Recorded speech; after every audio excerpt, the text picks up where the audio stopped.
Hey, Tabitha Blue of Fresh Mommy Blog here, and on this KitchenWise, we are taking the heat out of the kitchen and outside to the grill. But sometimes what we're used to cooking in the kitchen, we're not sure how to cook on the grill. So today I'm going to show you how to grill bacon.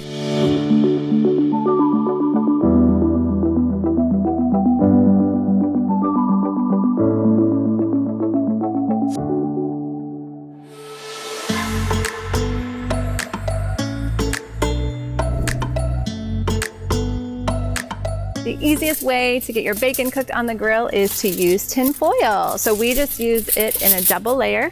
And here we fold up the edges. Almost so it works as like a little pan to catch the grease as it's on the grill. Once your coals are nice and white and hot, it also adds a little bit of that smoky flavor to your bacon. Go ahead and get it on the grill. We're gonna cook it for about 7 minutes on one side. Flip, maybe another 5 minutes or so.